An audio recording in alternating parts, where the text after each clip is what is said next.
Yes, good evening to all of you friends. I hope you are all in good health and spirits. We'll start this class at 9 p.m. So some 3 more minutes to go.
All right, friends. So now it is 9 p.m. in my mobile and we will start this class. My first question is, can you see me? Can you hear me? क्या आप मुझे देख सकते हैं, सुन सकते हैं?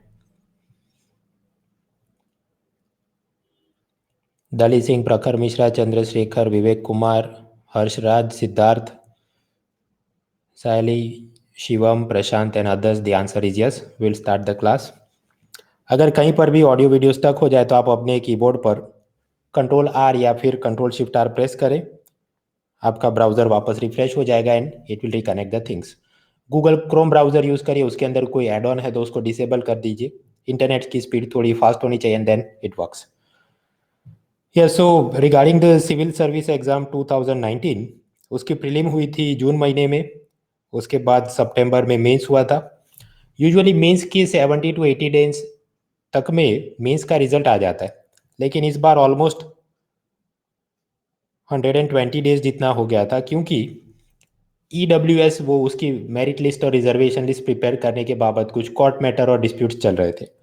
But finally UPSC ने कल यानी 14 जनवरी को मेंस का रिजल्ट डिक्लेयर किया है and from February they will be starting the interview process.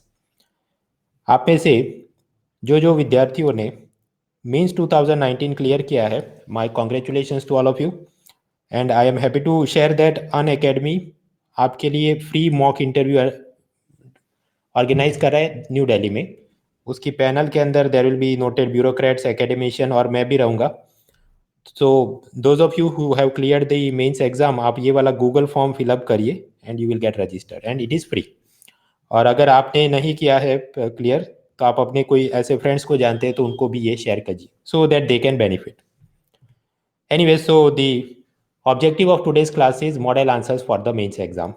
ये 2019 की मेंस एग्जाम उसके पेपर 2, पेपर 3 के मॉडल आंसर ऑलरेडी मैंने कवर कर दिए। आप लोग जा सकते हैं मेरी प्रोफाइल दैट इज unacademy.com/addmunal.org, उसमें कोर्सेज टैब पर क्लिक करो, नीचे स्पेशल क्लासेस, उसमें आपको ये सब मिल जाएगा। इनमें से सभी वीडियो के नीचे आप क्लिक करें तो उसके पावर पॉइंट की PDF फाइल भी आपको मिल जाएगी। इसमें कुछ वीडियो ऐसे हैं जो कि अनअकैडमी के यूट्यूब चैनल पर उसका लाइव टेलीकास्ट हुआ था। So those parts you will find on Unacademy live YouTube channel पर जाइए और उसकी प्लेलिस्ट में आप देखें तो मेरे नाम पर उन्होंने एक प्लेलिस्ट बनाई है, and there also you will find the videos. Anyway, so today's objective is UPSC mains paper 1 2019, और उसके अंदर हमने हिस्ट्री के क्वेश्चन सॉल्व कर दिए थे, सोशल साइंस के क्वेश्चन सॉल्व कर दिए थे। Today we are going to solve the environmental geography questions. As such geography for the mains exam general studies paper, उसका सिलेबस कुछ इस तरह से: geographical features, flora fauna changes, effect, फिर ये इंडस्ट्रियल लोकेशन वाला चीज़, फिजिकल ज्योग्राफी के बारे में कुछ प्रश्न आते हैं, देन नेचुरल रिसोर्सिस का पूरे वर्ल्ड के अंदर distribution, urbanization problem and remedy.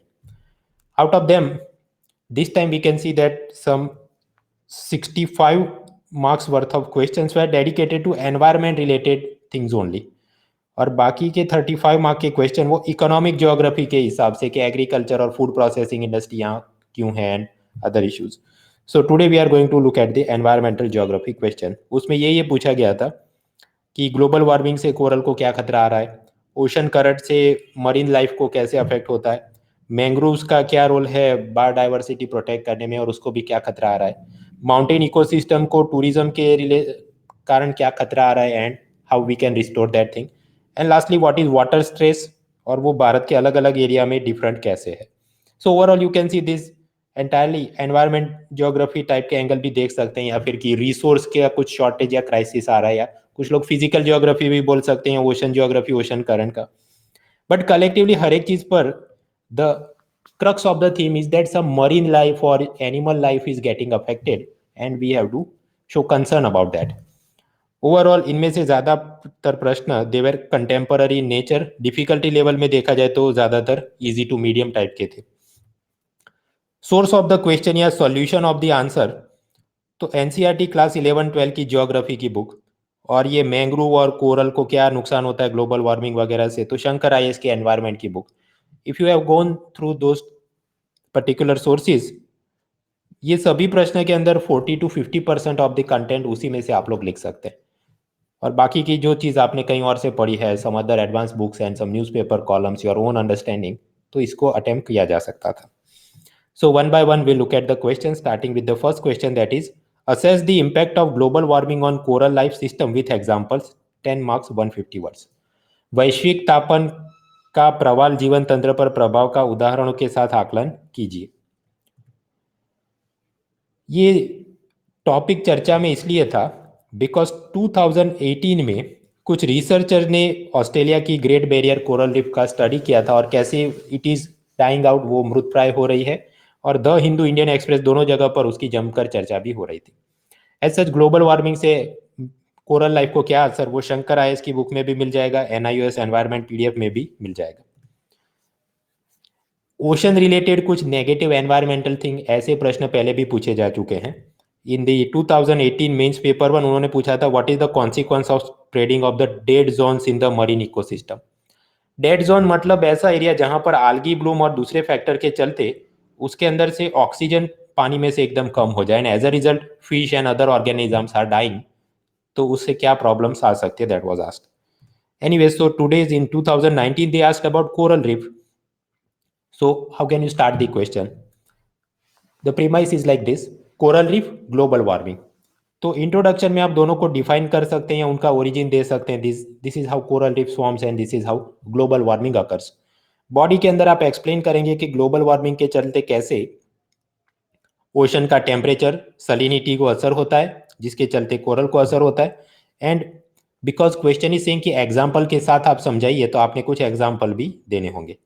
And lastly the conclusion that yes, coral को हमने प्रोटेक्ट करना है क्योंकि उससे इकोलॉजी और इकोनॉमी दोनों को इंपॉर्टेंट है, एंड वहां पर आप सस्टेनेबल डेवलपमेंट गोल्स की भी कुछ बात कर सकते हैं, and we are done. So first of all introduction to corals. वहां पर definition, so coral is a small calcium secreting marine polyp, जो अगर कॉलोनियों में एक साथ रहना शुरू हो जाए तो आप बोलते हैं कोरल का ये रीफ या कॉलोनी बन गया।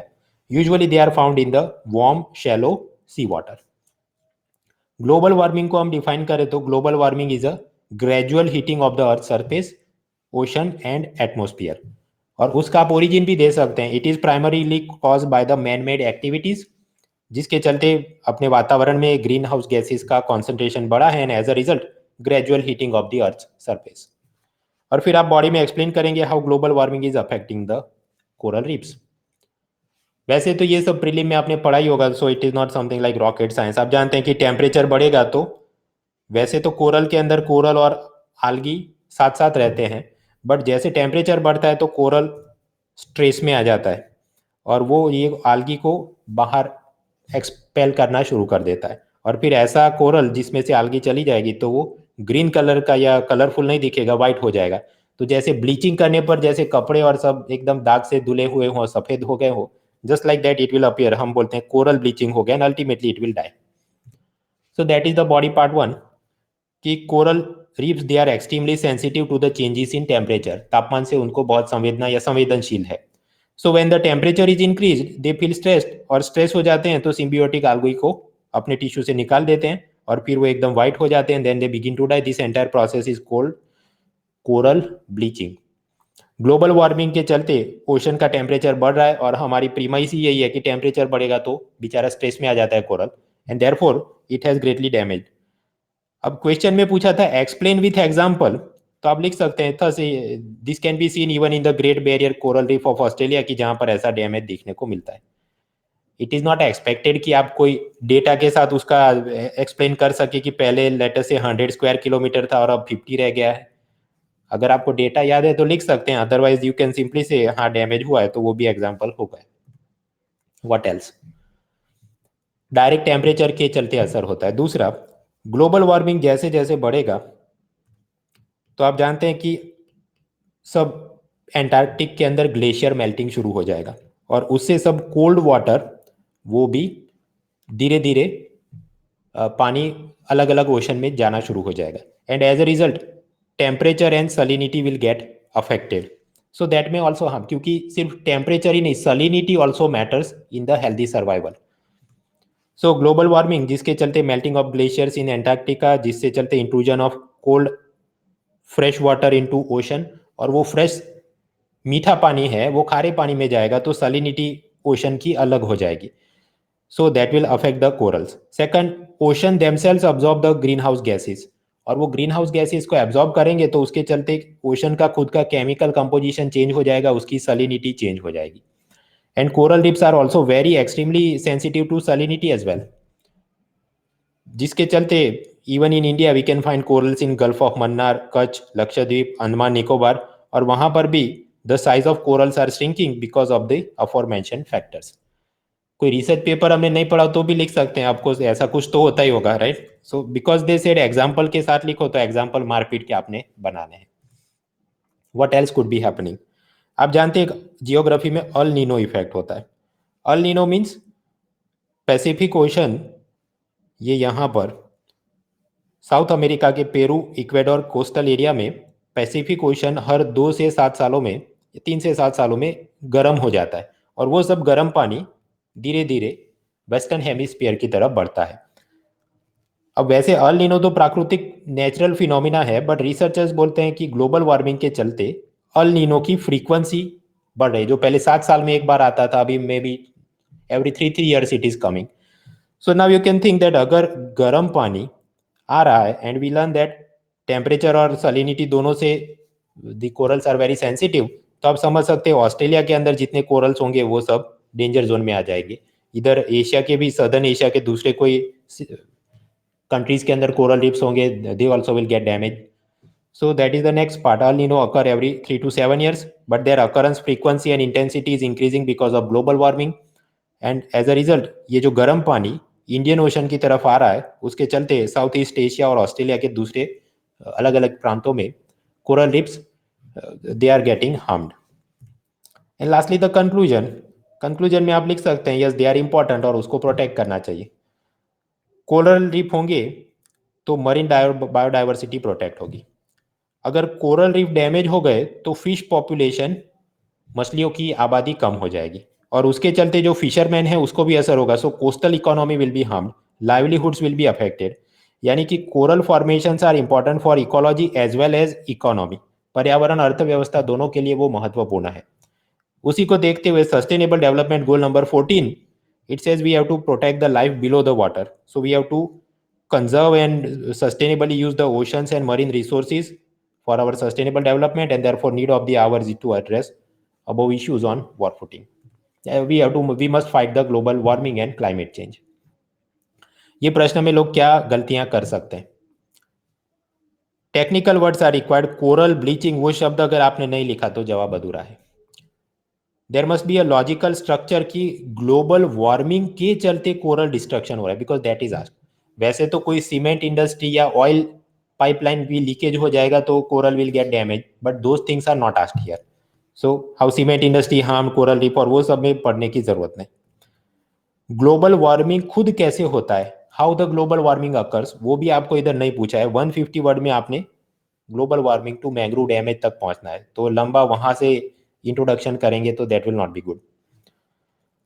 How the coral reefs are important for sustaining marine biodiversity, वो भी नहीं पूछा गया है। सिंपली आपको पूछा गया है कि वो कैसे डैमेज हो जाते हैं। अगर आपको फिर भी लिखना है तो कंक्लूजन में एक दो सेंटेंस में जो हमने लिख दिया कि कोरल रीफ्स, उसके चलते फिश पॉपुलेशन और बायोडाइवर्सिटी कंजर्व होती है। So like that you can write in 1 और 2 सेंटेंस, पूरी लंबी चौड़ी वहां पर कहानी नहीं लिखनी। कोरल रीफ का कंजर्वेशन या प्रोटेक्शन कैसे कर सकते हैं, या गवर्नमेंट ने उसके लिए क्या कदम उठाए, that is also not asked. Simply conclusion में आपने लिखना है yes we have to address that problem. Question में पूछा है you explain that with example, तो भले आपके पास कोई डेटा नहीं हो कि कितने स्क्वायर किलोमीटर का कोरल रीफ डिस्ट्रक्शन हो गया, बट स्टिल कुछ नोटेबल एग्जाम्पल आप दे दीजिए, Andaman Nicobar, Great Reef Barrier, Gulf of Kutch वगैरह। So then it will be said that आपने जवाब की रिक्वायरमेंट के हिसाब से लिखा है। So overall it is a contemporary question, क्योंकि global warming is a contemporary phenomena. Span is more than D-2 years, medium level of difficulty, because वैसे तो पूरे क्वेश्चन को एक सेंटेंस में आप जवाब दे सकते हैं कि ग्लोबल वार्मिंग के चलते it increases the temperature and which results into death of corals. ये एक ही अपने पास सेंटेंस है, उसको खींच खींच के आपने 150 वर्ड्स में जवाब बनाना है। So that require some level of articulation skill, so therefore medium difficulty. और इसी के लिए, ऐसी आर्टिकुलेशन स्किल बनाने के लिए ही सब लोग आपको एडवाइस करते हैं न्यूज़पेपर कॉलम पढ़ो, मैगजीन पढ़ो, ताकि आपके पास ऐसी वोकेबुलरी है, एक बात को लंबा आप लिख सके। Overall I would think that 10 में से ज़्यादातर लोग 6 मार्क या उससे ज़्यादा उन्होंने खींचा होगा। So coral question is done. The next question is ocean currents and how do the ocean currents and water masses differ in their impact on marine life and coastal environment? Give suitable example। यहां पर भी coral की तरह उन्होंने पूछा example दे दो। महासागर की धाराएं और जल राशियां समुद्र जीवन और तटीय पर्यावरण पर अपने प्रभावों में किस प्रकार से परस्पर भिन्न हैं, उसके उपयुक्त उदाहरण से आपने समझाना है। 250 वर्ड्स, 15 मार्क्स।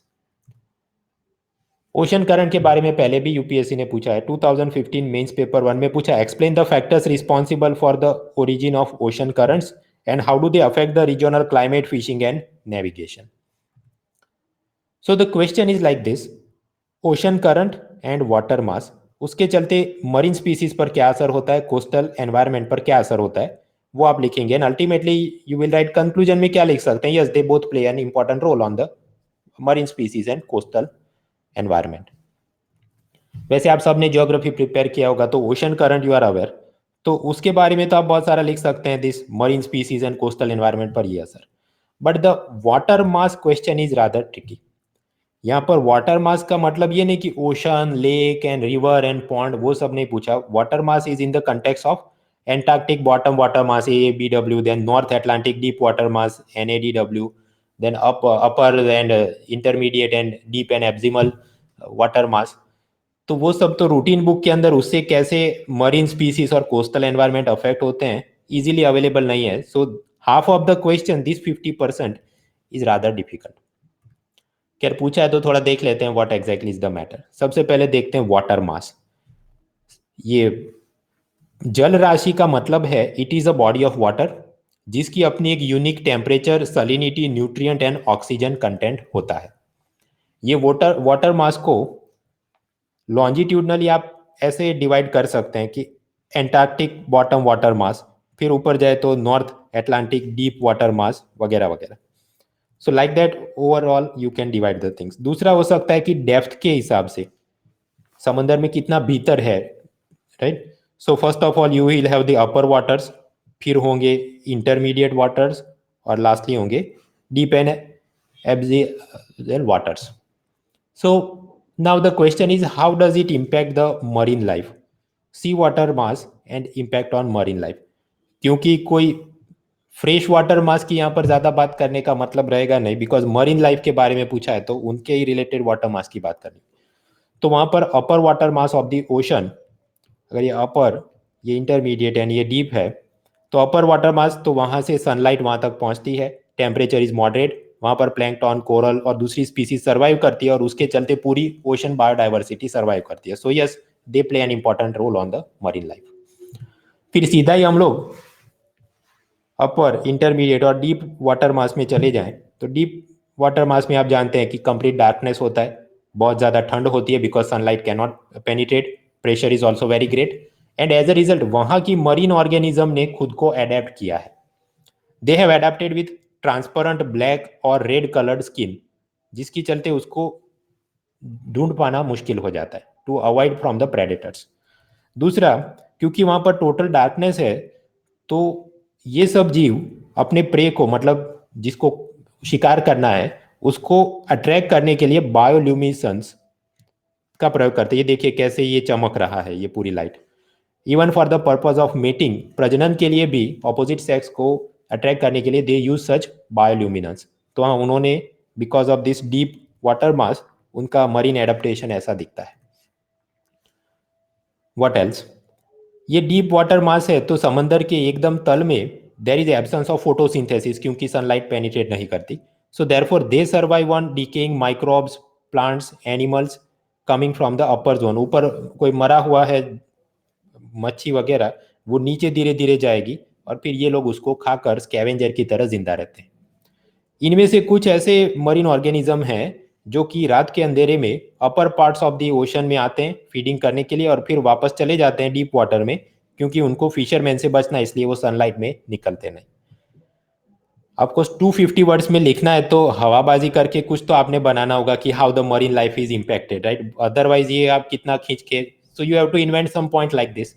आपको लॉजिकली इसमें से कुछ भी इनएक्यूरेट नहीं है, बट ये कोई बहुत जोरदार रिसर्च पेपर क्वालिटी का आंसर तो नहीं है, ये हवाबाजी ही है। But then again you have to remember that UPSC में कोई सुपर डुपर आंसर आपने लिखने की जरूरत नहीं है। इट इज अ कॉम्पिटिशन कि ये योयो, हनी सिंह और बादशाह में से कौन कम घटिया जवाब लिखेगा, उसको आईएएस के रूप में सिलेक्ट करना है। And this is a tough question. Mangrove या कोरल के अंदर हम जितना अच्छा लिख सकते हैं, of course it is not expected that we can do the same level of thing here, but somehow you have to write some 250 words. तो हम लोग यहाँ पर हैं, वाटर मास, उसकी मरीन स्पीसीज पर क्या असर, दो थोड़ी हवाबाजी हमने कर ली। उसके बाद सेकंड पार्ट है कि वाटर मास की कोस्टल एनवायरनमेंट पर क्या असर है। उसमें भी हवाबाजी कर सकते हैं, बट वो सब इंटरनेट सर्च करके लिखने का कोई मतलब नहीं, बिकॉज रियल एग्जाम में अगर ये पूछा जाए तो नॉन ज्योग्राफी ऑप्शनल स्टूडेंट वो ओशनिक करंट से कोस्टल एनवायरनमेंट को क्या असर है लिख सकता है, वाटर मास से क्या असर, वो कोई एकदम यूनिक पॉइंट लिखना तो मुश्किल है। So what you can not do in real life उसको खींचने का कोई मतलब नहीं, so simply will ignore that. And now we will jump to the second part, that is ocean currents. Ocean current, तो now that is an easy topic. Ocean currents are horizontal flow of the water mass over a great distance. Usually उसकी speed होती है 3 से लेकर 10 kilometre per hour.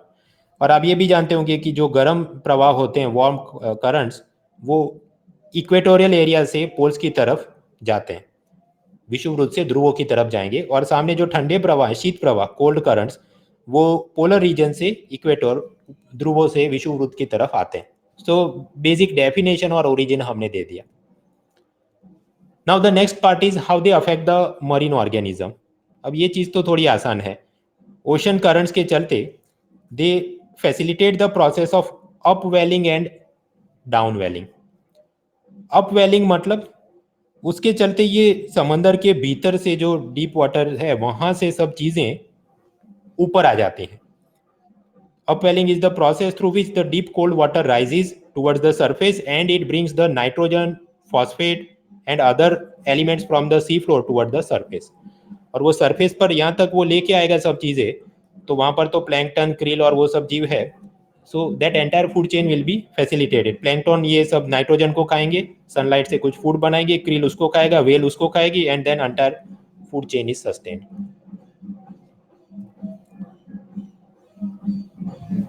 Now the second part, ocean currents के चलते down वेलिंग भी facilitate होता है.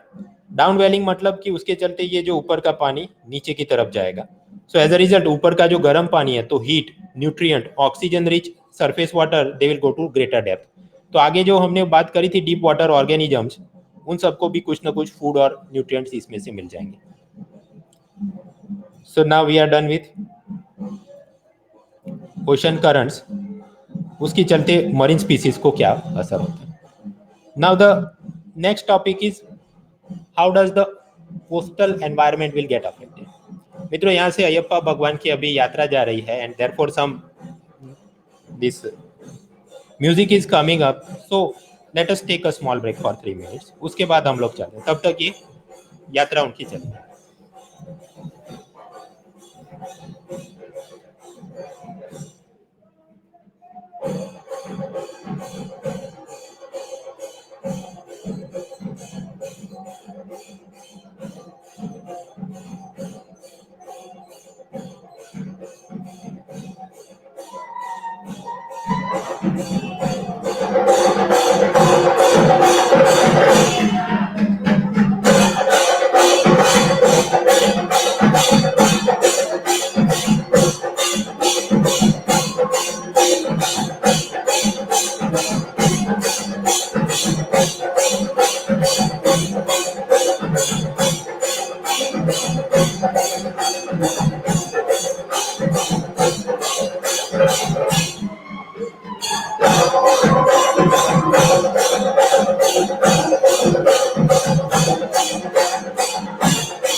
All right, so let us resume this.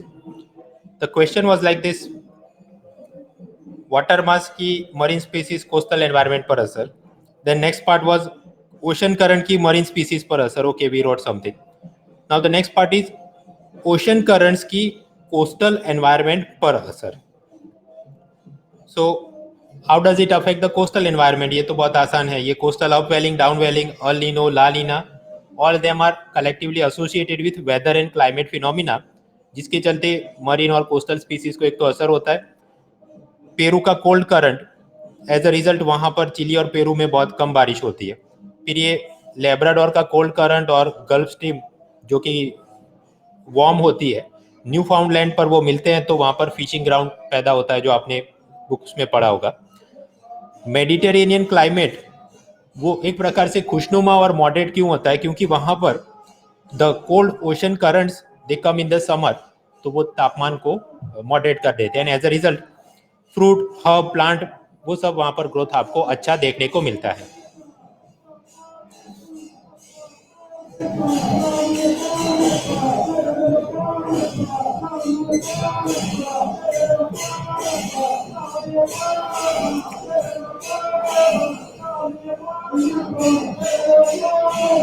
I think again better we take a break for some 3 minutes.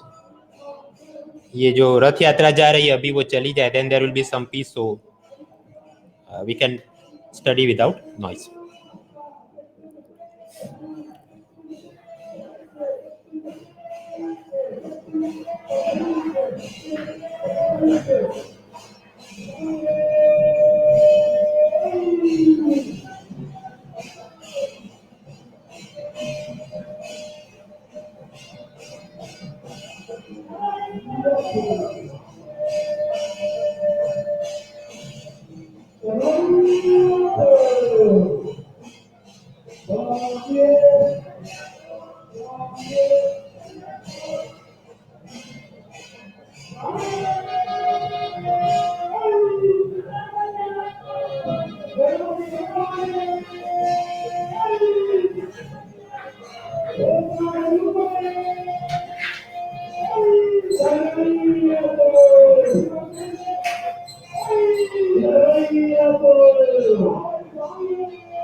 All right, let us resume the ocean currents and impact on coastal environment. तो आगे हमने देखा कि कैसे chilli और Peru में बारिश कम होती है, फिर न्यू फाउंडलैंड के अंदर फिशिंग ग्राउंड है, मेडिटेरेनियन क्लाइमेट मॉडरेट रहता है, फिर यहाँ पेरू के कोस्ट पर हम्बोल्ट करंट, उसके चलते it brings the anchovy fishes on the surface water, और उसको खाने के लिए अलग अलग seagulls and pelicans and other birds they will come, और वो फिर वहाँ पर किनारे पर अपनी नेस्टिंग साइट लगाते हैं, और उन सब बर्ड ड्रॉपिंग उसके चलते ग्वानो फर्टिलाइजर भी वहाँ से मिलता है. So that is the impact of coastal environment के आसपास, क्योंकि वो ग्वानो फर्टिलाइजर है तो साथ ही साथ वो तो ह्यूमन यूज़ करेंगे, बट इसको यूज़ करते हुए वहाँ पर जो भी पाम ट्री और वगैरह जो भी पैदा होना है वो सब कोस्टल एनवायरनमेंट पर अच्छा पैदा होता है. So ultimately the conclusion, yes, both of them play important role. Thus the ocean currents and water masses, they have different but significant impact on the marine life and coastal environment. So now mistakes. Well, सबसे पहले तो ये lake, river, ocean, ये सब water body है. यहाँ पर पूछा गया व्हाट इज वाटर मास, तो वो NADW, AABW ये सब की बात करनी है. So as a result it is not possible to write the best answer, क्योंकि हाउ डू दे डिफर, तो अपने पास दोनों के पॉइंट होने चाहिए. अपने पास ये वाले कॉलम में अच्छे पॉइंट है नहीं, सो एज अ रिजल्ट उसको कॉन्ट्रास्ट करने के लिए करंट, ओशन करंट कैसे अलग है, that is different to contrast. So as a result well best answer तो लिखना वैसे भी मुश्किल है, बट स्टिल फॉर 250 वर्ड्स थोड़े कुछ एग्जाम्पल, लोकेशन, स्पीसीज, करंट्स के नाम लिख दिए. So you have to write someway. The difference is asked between this two things. आपस में व्हाट आर द कॉमनलिटीज और common points, that is not asked. जैसे कि कॉमन तो करंट और वाटर मास दोनों ही सलिनिटी और टेम्परेचर को अफेक्ट करते हैं, as a result coral fishery सबको अफेक्ट करते हैं. Well that is right, but यहाँ पर कॉमन पॉइंट नहीं पूछे, how do they differ from each other वो पूछा गया है. ओशन करंट्स कैसे फॉर्म होते हैं, वार्म और कोल्ड करंट के अंदर क्या डिफरेंस है, वो सब आपको नहीं पूछा है. कुछ लॉजिकल कनेक्टिव आपने बनाने हैं कि कैसे oxygen, salinity, nutrient transportation because of upwelling, downwelling, ये सब करना है. अदरवाइज सिंपली 2-3 पॉइंट पर बार बार आप लिखते रहे, it will not give you good marks. So it is a theory question, difficulty is tough, क्योंकि ये वाटर मास वाली चीज़ें रूटीन बुक में बराबर से दी नहीं है. So out of the 15 marks I think majority of the candidate would be stuck around 4 to 5 marks. Anyway, speaking of UPSC upcoming prelims 2020, उसके लिए अनअकैडमी के प्लस प्लेटफॉर्म पर मेरी इकोनॉमी की लाइव बैच चल रही है. वीकली बेसिस पर उसके क्लास होते हैं रात को 9 से 11:30 बजे के पास. So even the working professionals and others can attend it live. यहाँ पर हम लोग money, banking, finance, insurance, budget, economic survey, international trade, sectors of economy, GDP, inflation, infrastructure, human resource development, ये सब डिटेल में आपको उसके rapid revision, handout, power point सब मिलेगा. इंपॉर्टेंट टर्म्स की हिंदी टर्मिनोलॉजी भी है. Budget, economic service covered. Weekly quiz भी होती है जिसके अंदर रैंकिंग भी मिलता है. इनफैक्ट आज भी शाम को 7:30 बजे क्विज थी. So the programme is going on. If you are interested to join, आप mrunal.org ये वाला कोड चेकआउट पेज पर यूज करें तो आपको एडिशनल डिस्काउंट भी मिलेगा. Anyways, coming back to the things, coral वाला आंसर कर दिया, that was easy to medium. Ocean current and water mass इस वाला भी कर लिया, but it was rather difficult. Now the third question is very easy. Mangroves के बारे में पूछा गया for 10 marks. The question is like this: discuss the causes of depletion of mangroves and explain their importance in maintaining coastal ecology. मैंग्रोवों के रिक्तीकरण के कारणों पर चर्चा कीजिए और तटीय पारिस्थितिकी का अनुरक्षण करने में इनके महत्व को स्पष्ट कीजिए. 10 मार्क्स, 150 वर्ड्स. और ये वाला तो सीधा ही आपको शंकर IAS का चैप्टर है ऑन एक्वेटिक इकोसिस्टम, आपको सीधा माल मिल जाएगा. पहले भी एक बार 2013 में प्रश्न पूछा था. सॉरी, सिंस 2013 अपना जो मीन्स का सिलेबस चेंज हुआ है, तब से लेके मैंग्रोव के बारे में ये फर्स्ट टाइम उन्होंने पूछा है. So previously the questions were not seen. Anyway, so the question is about mangroves. 150 words में लिखना है. तो शुरुआत में आप इंट्रोडक्शन में मैंग्रोव को डिफाइन कर सकते हैं, उसका कुछ ओरिजिन मतलब लोकेशन कहाँ कहाँ पाए जाते हैं उसकी बात करें इन सम 30 वर्ड्स.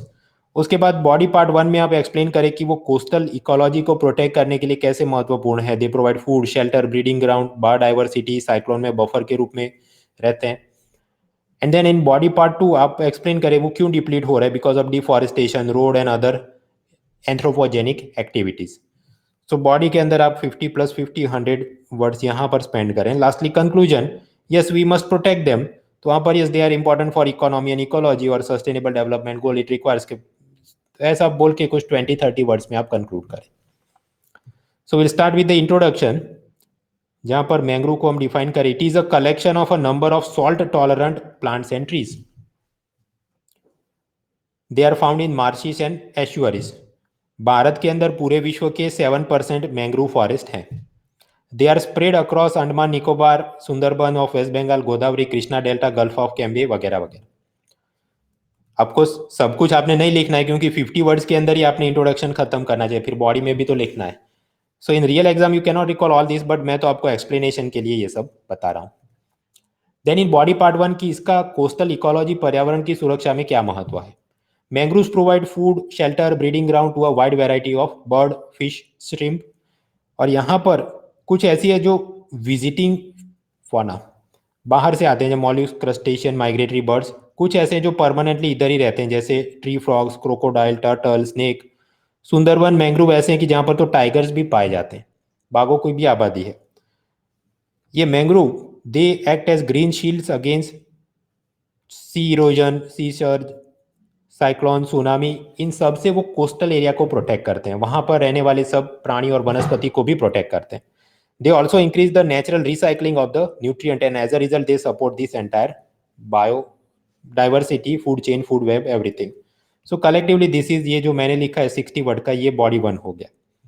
नाउ इन बॉडी पार्ट 2 आप एक्सप्लेन करेंगे कि वो डिप्ल्यूट क्यों हो रहा है, क्यों उसका रिक्तीकरण या कमी क्यों आ रही है. Because of the cyclone and tsunami mangrove खुद बफर का काम करते हैं, बट धीरे धीरे वो खत्म तो हो जाएंगे. दूसरा कि एंथ्रोपोजेनिक एक्टिविटीज, मानव सर्जित कारणों के चलते, जैसे कि construction of farm houses, road, market, mining, fish farming. Sundarban के अंदर टाइगर प्रॉन सीड को कलेक्ट करने का और उसका ट्रेड का चलते, because of that lot of encroachment is happening. फिर ये सीमेंट और दूसरी इंडस्ट्री के चलते इंडस्ट्रियल एफ्लुएंट चले आते हैं. अगर कोई पोर्ट्स का निर्माण किया है तो वहां से ऑयल स्पिल के चलते भी the area gets damage. So as a result mangroves are depleted. तो ये जो इतनी बॉडी आपने लिखी है, this is 50 words. And lastly the conclusion, conclusion में क्या, yes we must protect them. Mangroves they play an important role in the coastal ecology and coastal economy. Ecology का महत्व हमने समझ लिया. इकोनॉमी का पूछा नहीं था इसलिए हमने लिखा नहीं, otherwise you can right how वहां से टैनिन और दूसरे फ्यूल और चीजें, केमिकल्स हमको मिल सकते हैं. Mangrove depletion, it increases the vulnerability to cyclonic damages and therefore sustainable development goal number 14, life below the water. वहां पर यही बात है कि कोस्टल रिसोर्सेज को प्रोटेक्ट करना है, कंजर्व करना है. And therefore need of the hour is to ramp up our conservation efforts on a war footing. Now the mistakes in this question. एक तो लॉजिकल ऑर्डर होना चाहिए. सबसे पहले बॉडी पार्ट 1 में एक्सप्लेन करो कैसे वो कोस्टल इकोलॉजी में इंपॉर्टेंट है, और बॉडी पार्ट 2 में लिखो कि कैसे वो डिप्लीट हो रहे हैं. कुछ लोग रैंडमली जो दिमाग में आ गया रनिंग कमेंट्री में लिखते रहते हैं. शुरुआत में लिखेंगे सीमेंट के चलते डैमेज हो रहे हैं, फिर उनको याद आएगा नहीं they also protect the biodiversity. फिर याद आएगा ऑयल स्पिल हो जाता है तो उसके चलते ये होता है. नो, बॉडी पार्ट 1 पार्ट 2 होना चाहिए. You have to give some name of species and some examples. Anthropogenic activity के भी एग्जांपल देने होंगे कि फार्मिंग होता है, ये फिशिंग होता है, या कुछ कुछ लोग बस ये ऐसे लिखते हैं हवा में कि डेवलपमेंट एक्टिविटीज के चलते it is harming, but how exactly, कुछ आप एक्टिविटी के एग्जांपल दीजिए. यहाँ पर मैंग्रोव का महत्व इकोलॉजी के पॉइंट ऑफ व्यू से पूछा है, उसकी कमर्शियल यूटिलिटी नहीं पूछी है. Otherwise mangroves they provide fuel, tannin, dye and other type of inputs for some commercial production, but वो सब यहाँ पर नहीं पूछा है, so we don't have to mention it. Mangrove forest को कैसे प्रोटेक्ट करना है या गवर्नमेंट ने उसके लिए क्या स्टेप लिए हैं वो भी नहीं पूछा गया. सिर्फ ये पूछा गया how they are getting depleted या harmed. Overall this is a contemporary question. Significance is the coastal ecology, वो थियरी का पार्ट है, लेकिन वो कैसे डैमेज हो रहे हैं तो वो कंटेम्पररी अफेयर्स का पार्ट है. Span is more than D-2 years. Difficulty well quite easy, 150 words कोई भी इसमें लिख सकता है जो इवन प्रीलिम के अंदर कुछ प्रिपेयर करके गया हो. So I think majority of the students would be 10 में से 6 या उससे ज़्यादा मार्क उन्होंने खींचे होंगे. So we are done with the third question that was on mangroves. Now the fourth question is on mountain ecosystem. So the question was like this: how can mountain ecosystem be restored from the negative impact of the development initiatives and tourism? पर्वत पारिस्थितिकी तंत्र को विकास की पहल और पर्यटन के ऋणात्मक प्रभाव से किस प्रकार से पुनर्स्थापित किया जा सकता है? 15 मार्क्स 250 वर्ड्स। वैसे ये वाला भी आपको शंकर आयस के एनवायरमेंट बुक का चैप्टर है ऑन एनवायरमेंटल इश्यूज, वहां पर काफी सारा माल मिल जाएगा of course. But the challenge is 250 words तक उसको एक्सपांड करके लिखना, इट टेक सम एफर्ट, क्योंकि यहाँ से आपको 150 वर्ड्स तक का माल मिलेगा, तो आपके पास वो उसको एलैबोरेट करने की स्किल होनी चाहिए। वैसे ये हिमालयन रीजन और उसकी सब इकोसिस्टम पर यूपीएससी का प्रेम बहुत ज़्यादा रहा है। पिछले कई सालों से कई बार प्रश्न पूछे गए हैं। बीच में उनको लैंडस्लाइड बहुत पसंद आ गई, तो why frequent landslide in Western Ghats and Himalayas 2013 में पूछा। फिर 2016 में वापस आ गए कि हिमालय में ज़्यादा लैंडस्लाइड क्यों होते हैं। फिर अभी 2019 का मेंस पेपर 3, वहाँ पर पूछा कि हैजार्ड जोनेशन मैपिंग करेंगे तो लैंडस्लाइड में कैसे मदद मिलेगी। सो दैट वाज वन एरिया। दूसरा उनको पसंद आ गया कि ये हिमाचल और ये जम्मू कश्मीर की इकोलॉजिकल कैरिंग कैपेसिटी और उसको टूरिज्म से कैसे असर हो रहा है, 2015 में पूछा। फिर वापस 2019 मेंस पेपर 3 में पूछा कि carrying capacity of an ecosystem, वो कोई एक स्पेसिफिक रीजन के एग्जाम्पल से आप एक्सप्लेन करो। तो यहाँ पर आप देखिए कि if you solve the previous years questions तो कुछ ना कुछ थीम्स आपको मिल जाते हैं। फॉर एग्जांपल अगर 2015 में तैयार करके जाते हैं कि ecological carrying capacity of Jammu Kashmir, तो फिर 2019 में पूछा था कि वो कैरिंग कैपेसिटी कोई एक रीजन के एग्जांपल से बताओ, तो अगेन यू कुड जस्ट वही छाप सकते थे, पेस्ट कर सकते, जस्ट लाइक दैट। ये लैंडस्लाइड के क्वेश्चन देखो।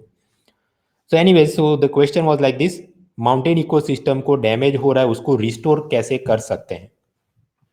सो इन द इंट्रोडक्शन, माउंटेन, प्रश्न ये था mountain tourism and development activity से जो हार्म हो रहा है तो रिस्टोर करना है। सो first of all you can give the origin of the mountain tourism, कि भारत में कौन से नोटेबल साइट है और वहां पर किस प्रकार के टूरिज्म होते हैं। कुछ लोग ये माउंट एवरेस्ट पर एडवेंचर स्कीइंग और वो सब के लिए जाते हैं, कुछ लोग ये उत्तराखंड और सब जगह रिलीजियस यात्राओं के लिए जाते हैं। So both type of angles could be there. फिर बॉडी पार्ट 1 में आप एक्सप्लेन करें कि ये टूरिज्म के चलते कैसे नेगेटिव इम्पैक्ट होता है, डेवलपमेंट एक्टिविटी जैसे माइनिंग, डैम कंस्ट्रक्शन से कैसे negative impact, water, noise, air pollution, food waste, plastic, flora fauna gets harm. फिर बॉडी पार्ट 2 में आप एक्सप्लेन करेंगे कि ये माउंटेन इकोसिस्टम को रिस्टोर करना है तो हम कैसे कर सकते हैं। इको टूरिज्म, प्लांटेशन, विजिटर्स की एंट्री को, माइनिंग एक्टिविटी को थोड़ा रिस्ट्रिक्ट किया जाए। अब कुछ क्वेश्चन में तो डायरेक्टली ये पूछा है कि how can be restore the things, but अगर हम लोग डायरेक्टली ये लिखने गए हाउ कैन बी रिस्टोर, तो वो 250 वर्ड्स फिलअप करना मुश्किल हो जाएगा। इसलिए थोड़ी प्रस्तावना के रूप में आप बॉडी पार्ट 1 में you have to pad up the things, जैसे स्पॉन्ज का पैडिंग करते करते गद्दे को बड़ा किया जाता है, इधर भी आपने how do they damage the mining और टूरिज्म से कैसे नुकसान होता है पहले थोड़ा आप एक्सप्लेन करेंगे, then you will enter in the कि कैसे उसे रिस्टोर करें। एंड लास्टली द कंक्लूजन, तो इधर भी सस्टेनेबल डेवलपमेंट गोल की सब बात कर सकते हैं, yes it is required. So first of all the introduction of the mountain tourism in south Asia. Mountain ecosystem किधर देखने को मिलती है? जम्मू कश्मीर, हिमाचल प्रदेश, उत्तराखंड, सिक्किम, इवन नेपाल, तिब्बत, अफगानिस्तान और नेबरिंग कंट्री में भी मिलती है। मैंने ये बाहर के देशों के नाम क्यों लिखे? बिकॉज क्वेश्चन के अंदर उन्होंने स्पेसिफिक नहीं पूछा कि how it is harming India, तो ये कोई जनरल वर्ल्ड ज्योग्राफी के पॉइंट ऑफ व्यू से भी क्वेश्चन हो सकता है। एग्जामिनर के दिमाग में क्या चलता है वी डो नॉट नो, क्योंकि उसने इंडिया स्पेसिफिकली नहीं बोला। So just to be safe थोड़े आस पड़ोस के देशों का भी नाम हमने लिख देना चाहिए, जस्ट टू बी सेफ, ताकि ये लगे कि हाँ हमने सबका बात कर ली। अब इन सभी देशों में आप चाहे अपना भारत देश है या नेपाल या तिब्बत, हर जगह they are renowned for the pilgrim sites, some recreational hill station, कुछ ट्रैकिंग माउंटेनियरिंग के एक्टिविटीज के भी है चीज़ें, and they attract millions of tourist every year from India and abroad. तो अपने पास 50 वर्ड्स में ये शुरुआत के अंदर 50 to 55 वर्ड्स का इंट्रोडक्शन हो गया, because we have to drag all this thing up to 250 words. Now in the body part 1 कि कैसे टूरिज्म और डेवलपमेंट एक्टिविटी से इसको नुकसान हो रहा है। So one by one we can write. First of all the growing number of pilgrimages. Amarnath Yatra का आप उदाहरण देखिए, एज अ रिजल्ट कितने हजारों लाखों की संख्या में यात्रालु आते हैं। ट्रांसपोर्टेशन, व्हीकल का pollution, air pollution, noise pollution, जिसके चलते लोकल एरिया का वार्मिंग हो जाएगा, तो जो माउंटेन है उसके सब बर्फ पिघलने लगेगी। द नॉक्टर्नल एनिमल्स, निशाचर जीव जो कि रात को अपना शिकार करने के लिए आते हैं, but day and night buses चलती है, हेडलाइट चालू होती है, नॉइस चलता है, उनकी पूरी बॉडी साइकिल डिस्टर्ब हो जाती है। फिर ये सभी यात्रालु बहुत सारा जंक फूड, प्लास्टिक वेस्ट फेंक कर चले जाते हैं, तो बर्ड एनिमल उसको खाते हैं, नेगेटिव इंपैक्ट होता है उनकी खुद की हेल्थ वेलबींग पर और पूरी फूड चेन पर। इन सभी इलाकों में वेस्ट डिस्पोजल की अच्छी व्यवस्था है नहीं, तो सारा नदियों के अंदर वो गंदगी छोड़ देंगे, वाटर पॉल्यूशन की प्रॉब्लम है। एडवेंचर टूरिज्म माउंट एवरेस्ट पे होता है, वहाँ पर भी hundreds of climbers are coming every year, और वो भी अपने साथ कैरोसिन स्टव लेकर आते हैं फॉर कुकिंग, और रात को उनको गर्मी नहीं लगे हीटिंग के लिए टेंट में and lightning purpose. But as a result temperature और बढ़ते जाता है, and it creates the ice melting problems. So this is almost like 50 words. यहाँ पर तो मैंने सब इक्वल साइन और एरो साइन ये सब लिखा है ताकि स्लाइड में आपको जल्दी से वो समझ में आ जाए, बट रियल एग्जाम में आप लोग प्रेफरेबल है कि फुल सेंटेंस के अंदर लिखिए, पर्टिकुलरली 250 वर्ड्स। तो जैसे ही आप ऐसे राइटिंग में संजीदगी रखते हैं, इट इज एक्सपेक्टेड कि फुल सेंटेंस यहाँ पर भी होने चाहिए। Some more points, construction of hotel and resort, तो उसके चलते जितना भी सीमेंट और उस ईंट और वो सब की डेब्री, तो pollution is increasing. Mining activity के चलते लैंडस्लाइड हो रही है, वाटर पॉल्यूशन बढ़ रहा है। वहाँ पर सरकार ने कुछ हाइड्रो पावर प्रोजेक्ट और डैम भी बनाए हैं। So as a result displacement and cutting down of trees, flora fauna gets affected because of construction activity. वहाँ पर भी टरबाइन चलते हैं, उसकी पूरी दिन रात आवाज़ चलती रहती है आसपास में जो लाइट होती है, तो अगेन नॉक्टर्नल एनिमल्स, निशाचर प्राणी को असर होता है। हमने ये सब माइनिंग और हाइड्रो पावर प्रोजेक्ट की क्यों बात करनी पड़ी, क्योंकि क्वेश्चन में ये था टूरिज्म एंड डेवलपमेंट एक्टिविटीज, तो डेवलपमेंट एक्टिविटीज के ये कुछ नाम लिखने पड़ेंगे, and they are harming like this. Now body part 2, how can we restore the mountain ecosystem. एक तो इको टूरिज्म को एनकरेज किया जाए with active participation of rural youth and women. फिर रिलीजियस सेंटिमेंट्स को भी हम हार्नेस करें। अमरनाथ की यात्रा में जो लोग जा रहे हैं उन सबको बताएं कि ये हमारे धार्मिक भावनाओं को देखते हुए आप ये कचरा मत डालो या अपने साथ वापस ले जाओ, या कोई भी कहीं पर थूकना नहीं, गंदगी करनी नहीं, plantation of tree, maintenance of sacred groups, ये सब कर सकते हैं। We have to limit the number of tourist by creating some type of quota system, pass system, या फिर एंट्री फी बहुत ज़्यादा बढ़ा दी जाए। जैसे उत्तराखंड सरकार ने ये कहा है कि गंगोत्री एरिया में पर डे 150 डे से ज़्यादा टूरिस्ट को पास मिलेगा नहीं, so we have to do some restriction like that. जहाँ तक ये डेवलपमेंट एक्टिविटी की बात है, तो construction of new hotel, resort, mine, इन सब पर मोरेटोरियम यानी हॉल्ट, रिस्ट्रिक्शन कर देना चाहिए। अगर ये जो माउंट एवरेस्ट पे जाने वाले लोग वो भी जितनी भी वहाँ पर गंदगी करते हैं, लिटरिंग, तो बहुत ज़्यादा उन पर पेनल्टी लगानी चाहिए। कम्युनिटी पार्टिसिपेशन से we should do the afforestation projects and so many other things. कुछ और भी लिख सकते हैं यहाँ पर, जैसे कि होटल रिसोर्ट बना रहे हैं तो उसमें लकड़ी का प्रयोग किया जाए, ना कि सीमेंट का, and like that it can help in जो भी construction debris and other problems हैं। And lastly, the conclusion, yes, we must protect the mountain system. So tourism is among the chief drivers of the local economy in the mountainous region. इसलिए we cannot completely ban the tourism activity, वरना उसके लोग, local guide और सब काम करने वाले लोग, उसकी रोजी रोटी चली जाएगी। So we should not ban it, but rather we should regulate it and develop it in such manner that is beneficial to both the ecology as well as the economy. And in this regard sustainable development goal 15 वो भी यही बात करता है, life on the land. वहां पर एक चीज ऐसा है मुद्दा, protect the mountainous biodiversity and ecosystem. So conservation of land based ecosystem, biodiversity में ये सब महत्वपूर्ण है। So again this is like 60 words. अभी तो हम लोग पढ़ रहे हैं तो ये सब समझ में आ गया, जैसे लाइक बट रियल एग्जाम में लिखने को बैठे तो हो सकता है बॉडी में 250 वर्ड्स ड्रैग करने के लिए आपके पास मुद्दे कम हो जाए। सो देन कंक्लूजन को आपने थोड़ा एक्सपांड करना पड़ेगा, like this, mountains are important like that, we must protect them. So it depends, depending on the scene आपने थोड़ा कम ज्यादा लिखना पड़ेगा। नाउ द मिस्टेक्स, पूछा गया है कि mountain tourism and the problems, तो कुछ एग्जाम्पल, एक आध तो पर्वत का, माउंट एवरेस्ट का नाम तो लिखना चाहिए। क्वेश्चन में एक्सप्लिसिटली मेंशन नहीं किया था right in context of India, तो हमने ये मान के चलना चाहिए कि वर्ल्ड ज्योग्राफी के बारे में पूछा हो सकता है। तो इवन फॉर नेम्स, एक नाम के लिए भी आपने नेपाल, तिब्बत, अफगानिस्तान का नाम लिखना चाहिए। इंट्रोडक्शन में लिख दिया तो by default it is assume कि वहां पर भी यही सब प्रॉब्लम्स होते होंगे, उसकी कोई स्पेसिफिक माउंटेन का नाम लिखने की जरूरत नहीं, बट इट इज इम्प्लाइड कि they are also suffering from similar problems. तो यहां तक बात बराबर है। फिर ज्यादा उत्साह में आकर there is no need to drag it all the way to French Alps, कि वहां पर भी ऐसा ऐसा करना चाहिए। भाई उधर स्विट्जरलैंड और फ्रांस और जर्मनी सब सरकार ने they have put adequate conservation efforts there, तो उधर फ्रेंच माउंटेन आउट में ये प्रॉब्लम है, ये सब इन्वेंट करने की जरूरत नहीं प्रॉब्लम्स को। टूरिज्म एंड डेवलपमेंट एक्टिविटी आज तो फिर हाईवे, डैम, इलेक्ट्रिक स्टेशन वो सब की बात करनी चाहिए। ओवरऑल कंटेम्पररी क्वेश्चन स्पान मोर than D-2 years। Medium difficulty, क्योंकि वैसे तो शंकर आईएएस की बुक में है, बट उसने जो बुलेट पॉइंट दिए उससे तो हम अराउंड 150 वर्ड्स लिख सकते हैं, 250 वर्ड्स तक खींचना है, it require some elaboration skill. अगर सिर्फ 150 वर्ड्स में पूछा होता तो मैं कहता है okay it was an easy question, but it is medium level. 15 में से ज़्यादातर लोग मुझे लगता है 6 के आसपास स्कोर कर पाएंगे। So we are done with the fourth question, that is mountain ecosystem. Now the last question, that is water stress. Means paper 1 2019 में पूछा गया what is water stress, how and why does it differ regionally in India. जल प्रतिबल क्या मतलब है उसका, और भारत में किस प्रकार से और किन कारण से वो प्रादेशिक तह भिन्न भिन्न है। 15 मार्क्स 250 वर्ड्स। वैसे तो ये कंटेम्पररी क्वेश्चन है क्योंकि कई सालों से पानी की तो किल्लत आ ही रही है, but the topic was quite much in news in 2019। क्योंकि वैसे तो चेन्नई और दूसरे इलाकों में बहुत ज़्यादा बारिश हुई थी, बट स्टिल चेन्नई में there was a severe water crisis. कुछ होटल्स और आईटी कंपनियों ने तो अपनी ऑफिस भी बंद कर दी क्योंकि उनके पास पानी नहीं था। And in fact some of them even told the staff to कि आप आना नहीं अगले 3-4 दिन तक। So that is one. Okay, current affairs में ज़्यादा ये चर्चा में आ गया था, so that looks to be a in that case. जहाँ तक आंसर पॉइंट्स की बात है तो आप एनसीईआरटी क्लास 11-12 उसकी वो इंडिया फिजिकल एनवायरनमेंट, वहाँ पर एक नेचुरल डिजास्टर में ड्रॉट के बारे में लिखा है, उधर से आपको कुछ माल मिल जाएगा।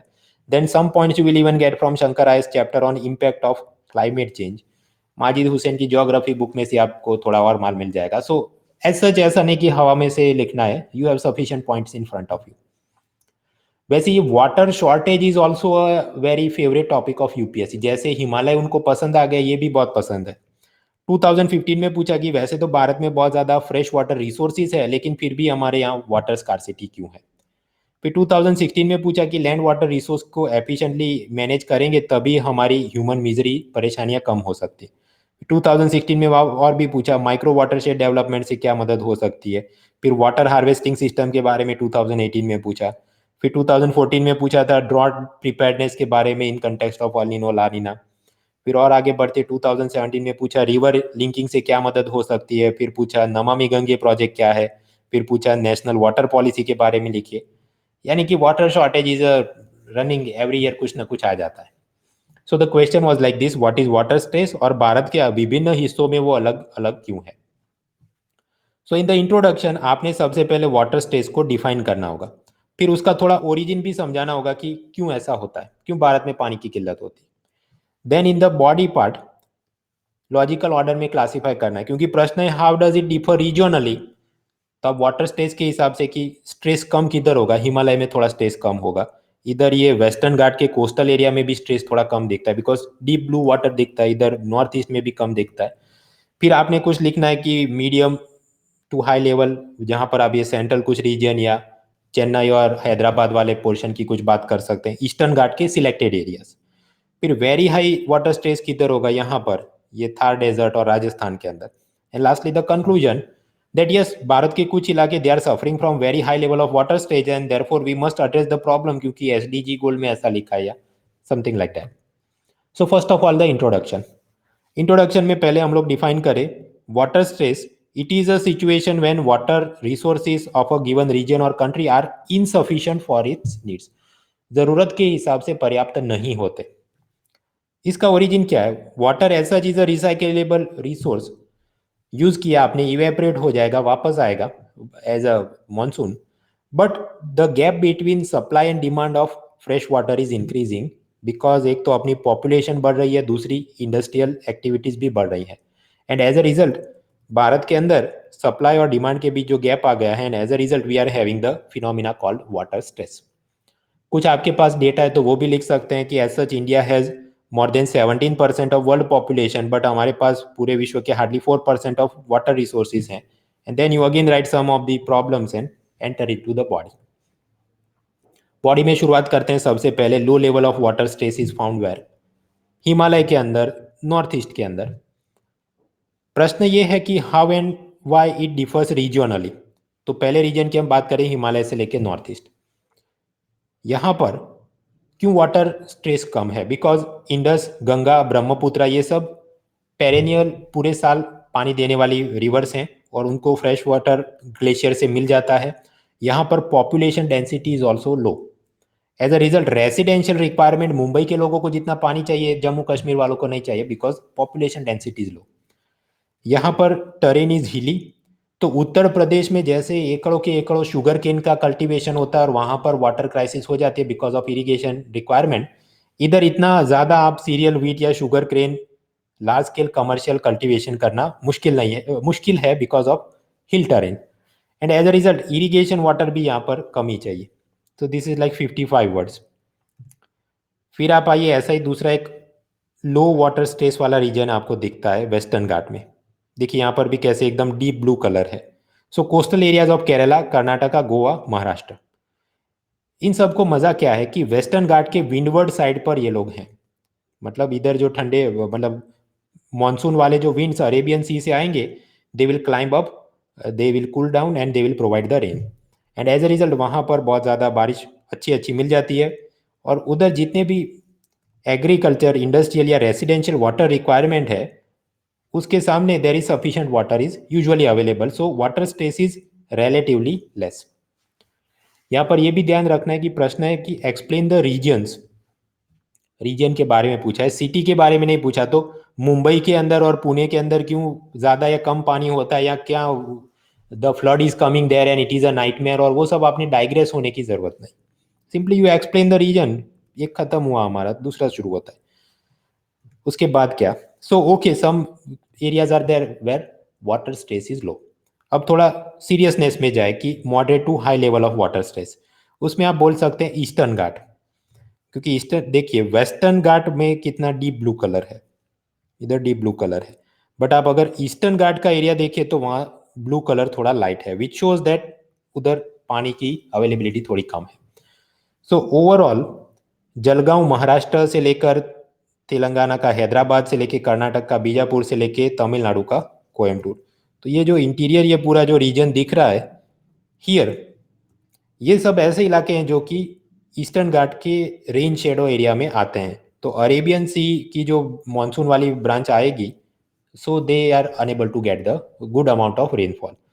दूसरा कि साउथ वेस्ट मानसून वो जब आता है तो ईस्टर्न घाट के पैरेलल चलता है, तो ईस्टर्न घाट के जो भी माउंटेन है उसको ब्लॉक कर नहीं पाते हैं all those moisture laden winds. As a result they receive relatively less rainfall compare to the Western Ghats. So one premise is okay understood that यहाँ पर ये वेस्टर्न घाट, ये ईस्टर्न घाट, तो इधर मॉनसून का पानी थोड़ा कम मिलता है। Now elaborate further on that कि although the rain is slightly little less but population density इधर ज्यादा बढ़ रही है।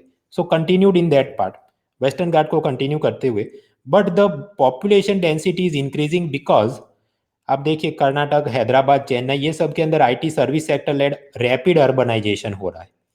एंड एज अ रिजल्ट वहां पर there is a rising income. Of course income inequality भी होगी, कुछ लोग बहुत गरीब, कुछ लोग बहुत अमीर, बट जो अमीर हो रहे हैं लोग, they are owning more number of cars. तो जितनी गाड़ियां ज्यादा हैं उसको वॉशिंग करने के लिए हर 2-3 दिन पानी वेस्ट करेंगे। There are golf clubs, golf club को मेंटेन करने के लिए उसकी लॉन, हरी भरी ग्रास को मेंटेन करने रिक्वायर्स लॉट ऑफ वाटर। वहां पर टेक्सटाइल इंडस्ट्री, स्टील इंडस्ट्री, उसको भी बहुत पानी चाहिए। So the requirement is getting high, but at the same time उसकी स्टेट गवर्नमेंट और local municipal body, because of their own vote bank reasons, they have shied away from imposing heavy fees on water usage and wastage. जितना पानी पर charge लगाना चाहिए, penalty लगानी चाहिए, वो शर्माते हैं, ऐसा करते नहीं। So that is creating some type of water stress. So eastern Ghat is done. फिर सीरियसनेस के हम हिसाब से हमने लॉजिकल ऑर्डर बनाया, नहीं कि नॉर्थ टू साउथ ऐसा हम लोग नहीं कर रहे हैं, हम सीरियसनेस के हिसाब से। तो इधर स्ट्रेस कम था, इधर स्ट्रेस कम था, ईस्टर्न घाट पे थोड़ा ज़्यादा था। अब उससे भी थोड़ा और ज़्यादा स्ट्रेस किधर है? यहाँ पर। So that is the arid and desert areas. वहाँ पर west of Aravalli hills, Kutch, Jaisalmer, Gujarat, Rajasthan की पूरी एरिया आप देख लो, less than 90 mm average rainfall आता है। उसके जो जो वाटर डैम्स उन्होंने बनाए उधर भी सफिशिएंटली फिलअप नहीं कर पाता है। वेस्टर्न गुजरात के अंदर बहुत सारे इलाकों में the ground water has been depleted because of excessive consumption, और वो सब आर्सेनिक फ्लोराइड की कंटामिनेशन हो गया। एज अ रिजल्ट वो नर्मदा डैम वाटर पर ज़्यादा डिपेंड करते हैं। But when the Narmada dam water is coming, तो मध्य प्रदेश के साथ जो भी रिवर वाटर शेयरिंग का फॉर्मूला है, एंड यूजुअली जब भी ड्रॉट पीरियड आता है तो मध्य प्रदेश सरकार चाहती है अपने फार्मर्स को ज़्यादा वाटर दे, Gujarat wants they should get more. So as a result also इधर water stress in some month some years अचानक से ज़्यादा बढ़ जाता है। And lastly high level of water stress in some scattered pockets. Scattered pockets के अंदर आप देखिए, ये जो यहाँ पर दिख रहे हैं, ये वाला इलाका, ये वाला इलाका, ये वाला इलाका, ये इधर कुछ, सो दैट इज बुंदेलखंड इन उत्तर प्रदेश, मध्य प्रदेश, बागेलखंड मध्य प्रदेश का, फिर उड़ीसा का कालाहांडी रीजन, वेस्ट बंगाल का पुरुलिया रीजन, झारखंड का पलामू रीजन।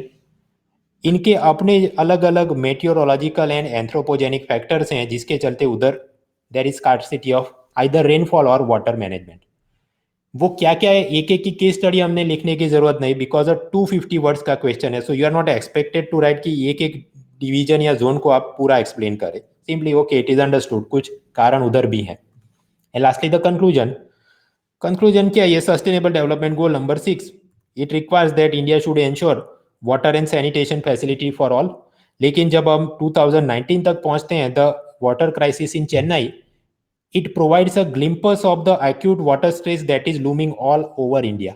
पूरे भारत में जो तकलीफ है उसका एक प्रतिबिंब आने वाले समय की वो पूरी भविष्यवाणी हमको दिखा रहा है। And therefore we must leave no stone unturn to address this issue on a war footing. ये हो गया हमारा 50 वर्ड्स का conclusion, and it is done.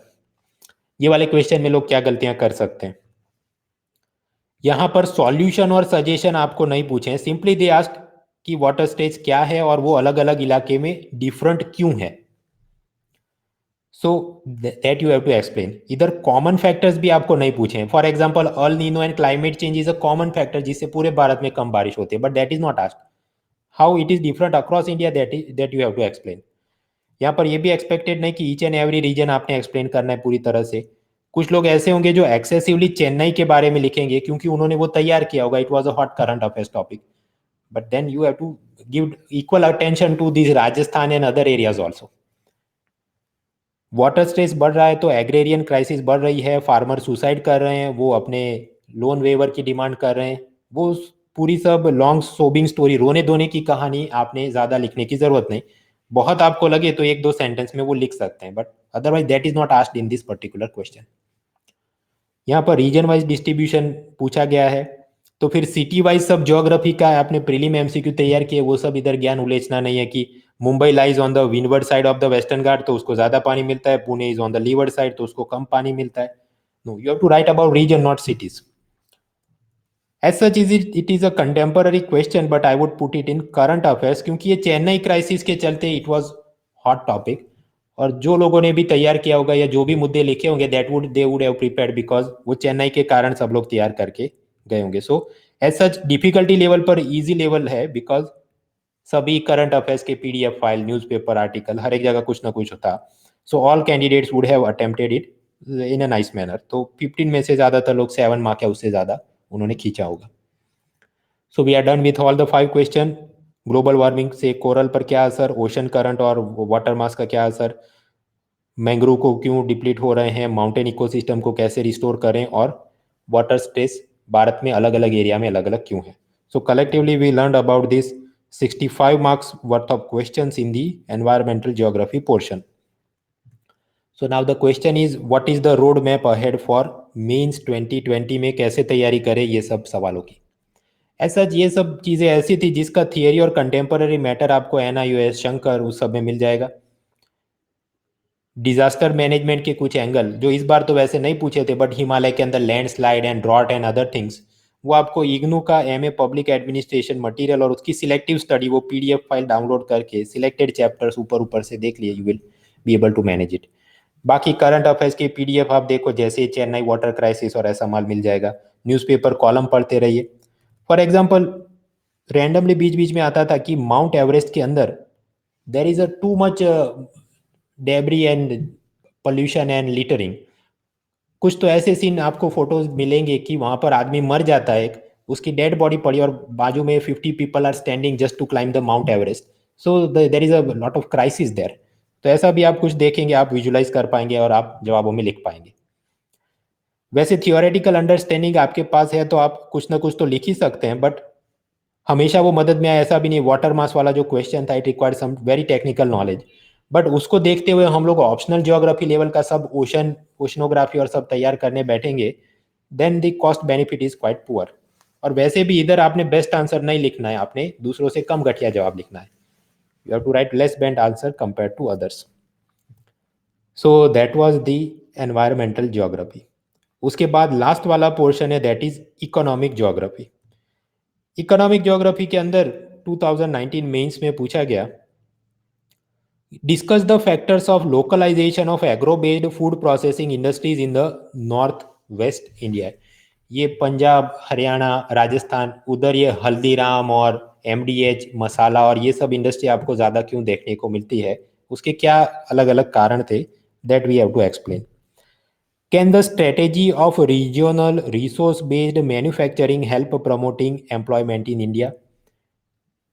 जैसे नॉर्थ ईस्ट में बाम्बू ज़्यादा मिलते हैं, कोस्टल एरिया में कोयर, वो जो कोकोनट से मिलता है वो ज़्यादा मिलता है, then some other areas you can quote. तो क्या उसकी मदद से हम लोग कुछ एम्प्लॉयमेंट जनरेट कर सकते हैं? Can you think of some strategies? ये लिखना था। And the third question was, how can efficient and affordable urban mass transport is the key for rapid economic development of India. तेजी से मेट्रो ट्रेन बीआरटीएस बस मिलेगी तो आर्थिक विकास कैसे हो सकता है? Of course you can easily handle that one. ये सब भी हम लोग देखेंगे and some other question as well, but वो let us keep it for the next time. Next time वाला ये लेक्चर मोस्ट प्रोबेबली अनअकैडमी के यूट्यूब चैनल पर होगा, उससे पहले कहीं ना कहीं मेरी वेबसाइट पर आपको इसका लिंक मिल जाएगा, so stay tune for that. And again this online economy batch is going on, उसके अंदर भी आप अगर ज्वाइन करना चाहें then the code is mrunal.org, you can use it at checkout for additional discount. So I'll end the class here and hope to see you next time.